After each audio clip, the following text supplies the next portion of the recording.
10 ದಿನ ವಿಧಾನಸಭಾ ಅಧಿವೇಶನ ನಡೆಸುವ ಅಗತ್ಯ ಇಲ್ಲ ಅಂತ ಮುಖ್ಯಮಂತ್ರಿ ಬಿಎಸ್ ಯಡಿಯೂರಪ್ಪ ತಿಳಿಸಿದ್ದಾರೆ. ಗೃಹ ಕಚೇರಿ ಕೃಷ್ಣಾದಲ್ಲಿ ಮಾತನಾಡಿದ ಸಿಎಂ, ಅಧಿವೇಶನದಲ್ಲಿ ಪಾಲ್ಗೊಳ್ಳುವಂತೆ ವಿಪಕ್ಷಗಳಿಗೆ ಮನವಿ ಮಾಡಿದ್ದೇವೆ, ಆದರೆ ವಿಪಕ್ಷಗಳು ಅಧಿವೇಶನದಲ್ಲಿ ಪಾಲ್ಗೊಳ್ಳುತ್ತಿಲ್ಲ ಅಂತ ಮುಖ್ಯಮಂತ್ರಿ ಬಿಎಸ್ ಯಡಿಯೂರಪ್ಪ ತಿಳಿಸಿದ್ದಾರೆ.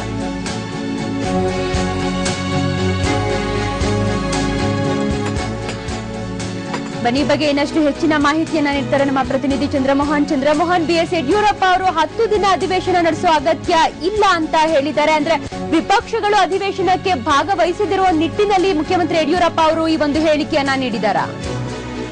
ಈಗಾಗಲೇ ವಿರೋಧ ಪಕ್ಷಗಳು 2 ಸದನವನ್ನ ಬಹಿಷ್ಕರಿಸಿವೆ. ಹೀಗಾಗಿ ಅಧಿವೇಶನವನ್ನ 10 ದಿನಗಳ ಕಾಲ ನಡೆಸುವಂತ ಅಗತ್ಯ ಇಲ್ಲ ಅಂತ ಸಿಎಂ ಯಡಿಯೂರಪ್ಪನವರು ಈಗ ಬೆಂಗಳೂರಿನ ತಮ್ಮ ಗೃಹ ಕಚೇರಿ ಕೃಷ್ಣಾದಲ್ಲಿ ಹೇಳಿದ್ದಾರೆ.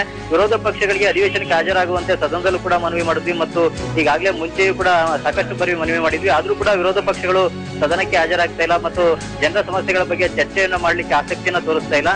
ಹೀಗಾಗಿ 10 ದಿನಗಳ ಕಾಲ ವಿಧಾನಮಂಡಲದ ಅಧಿವೇಶನಗಳನ್ನ ಅಗತ್ಯ ಇಲ್ಲ ಅನ್ನೋ ಒಂದು ನಿರ್ಧಾರಕ್ಕೆ ಈಗ ಸಿಎಂ ಯಡಿಯೂರಪ್ಪನವರು ಬಂದಿದ್ದಾರೆ. ಧನ್ಯವಾದ ಚಂದ್ರಮೋಹನ್ ಮಾಹಿತಿಗಾಗಿ.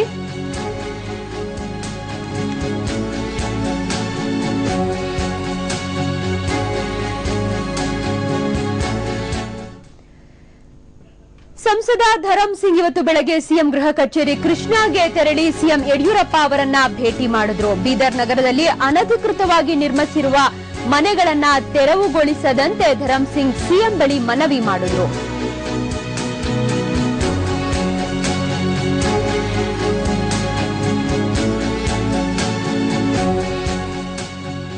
ಸಂಸದ ಧರಂ ಸಿಂಗ್ ಇವತ್ತು ಬೆಳಗ್ಗೆ ಸಿಎಂ ಗೃಹ ಕಚೇರಿ ಕೃಷ್ಣಾಗೆ ತೆರಳಿ ಮುಖ್ಯಮಂತ್ರಿ ಬಿಎಸ್ ಯಡಿಯೂರಪ್ಪ ಅವರನ್ನ ಭೇಟಿ ಮಾಡಿದ್ರು. ಭೇಟಿಯ ಸಂದರ್ಭದಲ್ಲಿ ಬೀದರ್ ನಗರದಲ್ಲಿ ಅನಧಿಕೃತವಾಗಿ ನಿರ್ಮಿಸಿರುವಂತಹ ಮನೆಗಳನ್ನ ತೆರವುಗೊಳಿಸದಂತೆ ಧರಂ ಸಿಂಗ್ ಸಿಎಂ ಬಳಿ ಮನವಿಯನ್ನ ಮಾಡಿಕೊಂಡಿದ್ದಾರೆ.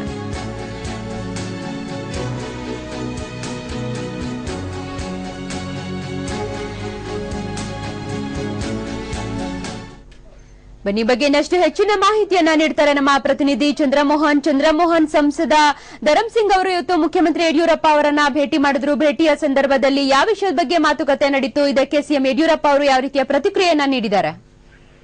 ಹಿರಿಯ ಕಾಂಗ್ರೆಸ್ ಮುಖಂಡ ಮಾಜಿ ಸಿಎಂ ಧರಂ ಸಿಂಗ್ ಅವರು ಇವತ್ತು ಮುಖ್ಯಮಂತ್ರಿಗಳ ಗೃಹ ಕಚೇರಿ ಕೃಷ್ಣಾಗೆ ಭೇಟಿಯನ್ನ ಕೊಟ್ಟಿದ್ರು. ಬೀದರ್ ಜಿಲ್ಲೆಯ ಸಮಸ್ಯೆಗಳ ಬಗ್ಗೆ ಚರ್ಚೆಯನ್ನ ನಡೆಸಲಿಕ್ಕೆ ಮುಖ್ಯಮಂತ್ರಿ ಗೃಹ ಕಚೇರಿ ಕೃಷ್ಣಾಗೆ ಭೇಟಿ ಕೊಟ್ಟು ಸಿಎಂ ಯಡಿಯೂರಪ್ಪನವರನ್ನ ಭೇಟಿಯಾಗಿದ್ರು. ಮತ್ತು ಈ ಸಂದರ್ಭದಲ್ಲಿ ಬೀದರ್ ಜಿಲ್ಲೆಯ ಕಾಂಗ್ರೆಸ್ ಮತ್ತು ಬಿಜೆಪಿಯ ಶಾಸಕರು ಕೂಡ ಧರಂ ಸಿಂಗ್ ಅವರ ಜೊತೆಗಿದ್ರು. ಬೀದರ್ ನಗರದಲ್ಲಿ ಅಲ್ಲಿನ ಜಿಲ್ಲಾಧಿಕಾರಿಗಳು 3,000 ಮನೆಗಳನ್ನ ಅನಧಿಕೃತವಾಗಿ ನಿರ್ಮಿಸಿರುವಂತಹ ಆರೋಪದಡಿ ಕೆಡುತ್ತಾ ಇದ್ದಾರೆ. ಹೀಗಾಗಿ ಈ ಮನೆಗಳನ್ನ ಕೆಡುವುದು ಬೇಡ, ಇದರಿಂದ ಸಾಮಾನ್ಯ ಜನರಿಗೆ ತೊಂದರೆ ಆಗುತ್ತೆ ಮತ್ತು ಆ ಮನೆಗಳನ್ನ ಕೆಡುವುದಂತೆ ಜಿಲ್ಲಾಧಿಕಾರಿಗಳಿಗೆ ಆದೇಶ ಕೊಡಬೇಕು ಅಂತೇಳಿ ಧರಂ ಸಿಂಗ್ ಅವರು ಮುಖ್ಯಮಂತ್ರಿ ಯಡಿಯೂರಪ್ಪನವರ ಬಳಿ ಮನವಿಯನ್ನ ಮಾಡಿಕೊಂಡ್ರು. ಹೀಗಾಗಿ ತಕ್ಷಣ ಯಡಿಯೂರಪ್ಪನವರು ಮನೆಗಳನ್ನ ಕೆಡುವುದಂತೆ ಬೀದರ್ ಜಿಲ್ಲಾಧಿಕಾರಿಗೆ ಆದೇಶವನ್ನ ಕೊಟ್ಟಿದ್ದಾರೆ. ಈ ಒಂದು ಮನವಿಯನ್ನ ನೀಡುವ ಉದ್ದೇಶದಿಂದಲೇ ಧರಂ ಸಿಂಗ್ ಅವರು ಶಾಸಕರುಗಳೊಂದಿಗೆ ಸಿಎಂ ಯಡಿಯೂರಪ್ಪನವರನ್ನ ಭೇಟಿಯಾಗಿ ಮನವಿಯನ್ನ ಸಲ್ಲಿಸಿದ್ದಾರೆ. ಧನ್ಯವಾದ ಚಂದ್ರಮೋಹನ್ ಮಾಹಿತಿಗಾಗಿ. ಒಟ್ಟಾರೆ ಧರಂ ಸಿಂಗ್ ಇವತ್ತು ಮುಖ್ಯಮಂತ್ರಿ ಬಿಎಸ್ ಯಡಿಯೂರಪ್ಪ ಅವರನ್ನ ಭೇಟಿ ಮಾಡಿದ್ರು. ಬೀದರ್ ನಗರದಲ್ಲಿ ಅನಧಿಕೃತವಾಗಿ ನಿರ್ಮಿಸಿರುವಂತಹ ಮನೆಗಳ ತೆರವುಗೊಳಿಸದಂತೆ ಧರಂ ಸಿಂಗ್ ಈ ಸಂದರ್ಭದಲ್ಲಿ ಮುಖ್ಯಮಂತ್ರಿ ಬಳಿ ಮನವಿಯನ್ನ ಮಾಡಿಕೊಂಡಿದ್ದಾರೆ.